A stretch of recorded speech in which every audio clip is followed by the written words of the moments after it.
Welcome to Lacavelli YouTube channel. Hit that like and subscribe button. I am Lacavelli, and now I introduce to you the Oregon receiver room.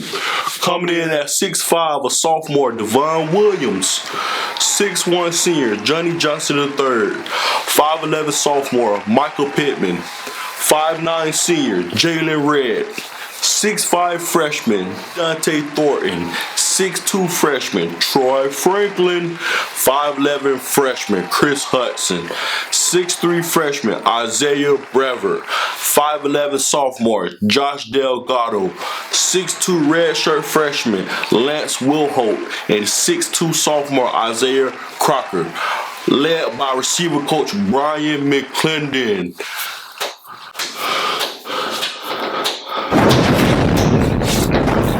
What's up, YouTube? What's up with the ones that been following my page?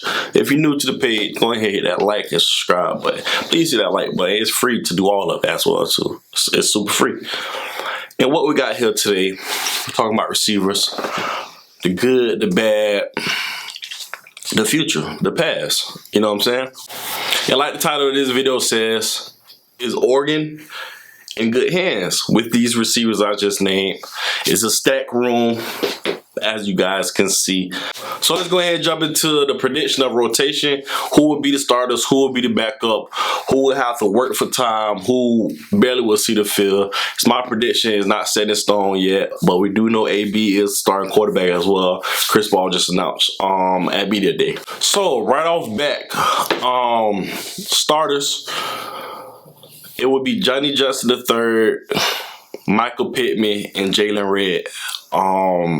I feel like that's what we're gonna push out first. They're all vets. Would that be my rotation of starters? No. We will see a lot of Devon Williams, a lot more Devon Williams this year. Second group, more to say, would be Devon Williams, Troy Franklin, and Chris Hudson, I believe. And after that, you got guys like Delgado, Brevert, Thornton, pushing for playing time too. I feel like with the receivers that we have, it could be a great rotation, but that's how I see how things are going to go right off the bat. And with Ohio State coming up week 2, the best guy to play should be a 5-6 man rotation receivers. Like I said, we got so many great receivers. Anything can happen. Injuries, we have so much depth. If injury play a part with anybody, which I hope that's not the case, the next man up is in good shape. Who will be our go-to receiver this year? Who finished on top as Oregon's best receiver? A lot of people been saying who they think should be in playing time, who this, who that. Me personally, I see it being Devon Williams. Even though Johnny Johnson III is our receiver one, he is. He really is. But I see Devon Williams, who is my favorite.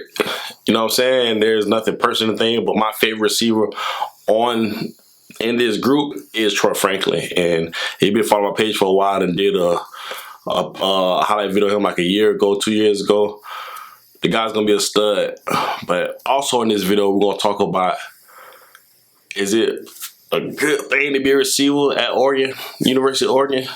But y'all stay tuned though. I'm gonna get into and we're gonna do some comparison with other schools and stuff to see what I mean by that. But yeah, I see it being Devon Williams finish on top, being the best receiver. But hey, this is just a YouTube video. Don't be going crazy in the comments saying, oh, this person, that person, just chill. You know what I'm saying? I'm just bringing good content to all my Oregon fans and anybody else that do follow me. On the screen, congrats to Johnny Johnson III on the watch list. You know what I'm saying? That's not mean he's going to finish on it, but that means he's on the watch list. So Johnny Johnson III, they will be watching you, so you need to ball out. All eyes will be on you come week 2. I mean, the whole year they're going to be on you, but week 2 is a highlight game where a lot of people not even talking about you, bro. And I'm not saying it's disrespectful, but everybody's my KT5, my Kel Wright, AB. We need to be starting to talk about Johnny Johnson III and what he's able to do. And can he break this curse of Oregon receivers not getting that shine and getting that look that they deserve? So, Johnny Johnson III, this is on you. You need a big year this year, no cap. You need to go crazy. Verdell talking about he want to rush the 2 racks. KT5 want to win highs. What you want to do, JJ3? What you want to do? You know what I'm saying? Let's go crazy. You know what I'm saying? We need to start. We need to normalize talking about you now, bro. Let's get it. With a crowded receiver room, as you guys can see, we're usually, as Oregon fans, not used to seeing this much talent, this much height, this much versatility in one room like these past few years. But how does that play out with this offense? We know that this offense is a run-first offense. Does that change? We know with Moorhead, everybody loves talking about Penn State, which the talent he had on that team, like guys in the NFL balling, you know what I'm saying? Us being stacked, do guys transfer? Do we see a few of these guys, younger guys, transfer? We know with COVID happening last year, everybody get a free year. So like, leave a comment. Y'all talk to me about how y'all feel about that with it being a crowded room at receiver. And it's like, receivers ain't the first look on this offense, you know what I'm saying? Also, not only that, but with quarterback, we got a quarterback who was a super senior. He got 1 year. He can build chemistry for 1 year. Then it starts all back over with who's next up, who's going to be that second-string quarterback. Like I said, go date back to one of my other videos where I said we need to be seeing who is the second-string quarterback because that might tell a lot, you know what I'm saying? And I hate to say it, but we might have a few more transfers as guys get older, guys not seeing the field how they want to. But that's all on Moorhead and Coach Cristobal in the offensive guys, honestly. With that being said, before I jump into the juicy part of this video, y'all please leave me a comment and let me know who y'all think would be the starters, who would get a lot of rotation, who have to sit down on the back burner and wait another year. So y'all leave me a comment about that as well too, on y'all prediction as well. Who would be our go-to receiver at the end of the year? You know what I'm saying? Who's gonna finish on top with the most receiving yards, most touchdowns as well too. Also, please like and subscribe. It's free. Let's get into this. My main thing about this video was me as a whole. I watch a lot of different teams, you know what I'm saying? I know a lot about different teams. And when it comes to receivers with Oregon, it's like scouts, NFL like teams, you know what I'm saying? We got Oregon fans, then, you know what I'm saying, branch off with Oregon fans like different NFL teams, you know what I'm saying? And some people that don't really watch college football, they're more of a NFL type person to watch more NFL and be in contact with that, you know what I'm saying? Like on Twitter, you got Oregon fans with the Oregon stuff. You got NFL fans with the NFL team all over their page and stuff.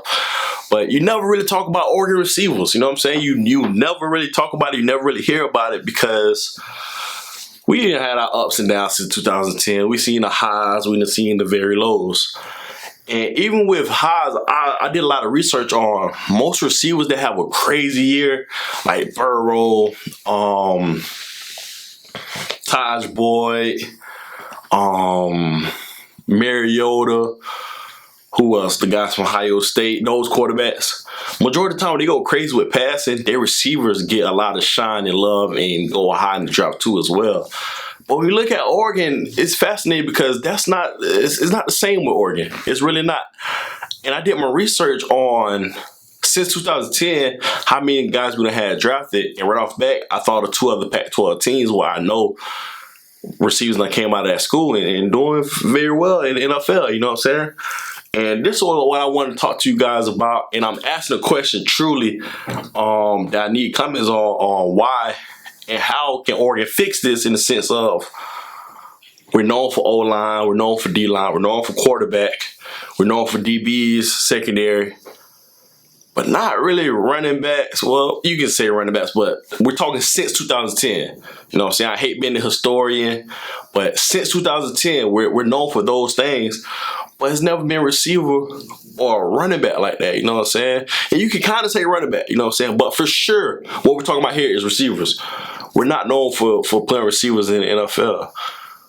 From first round to 7th round, like, you don't see it, you know what I'm saying? And that's what we finna jump into. I'm finna show y'all a chart right here. As you guys see it, you got Oregon here, you have USC here, and you got ASU. And just to talk about Oregon since 2000, before we even go to 2010 with Oregon, you see Ahmad Rashad was first round 4th pick. And people are like, he played running back. But yes, he played receiver too and excelled at receiver in the NFL too as well. But that was 1972, guys. Almost 20 years to get another receiver, which was Patrick Johnson, who went 2nd round, 12th pick in 1998. And then you fast forward 20, 30 more years to 2014, where you got Josh Huff going 3rd round, 22nd pick. And you got D'Anthony Thomas going 4th pick, 24th pick. And then you fast forward 5 more years, you got Dylan Mitchell going 7th round, 25th pick. And a lot of people say Dylan Mitchell should have came back, which he should have. I feel like people in his camp was telling him, you good, you going, you balled out, your numbers are there. But sometimes numbers don't really mean nothing. It's more so what you see on the field, you know what I'm saying?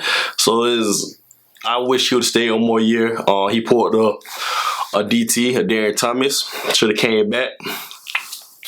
But kudos to him.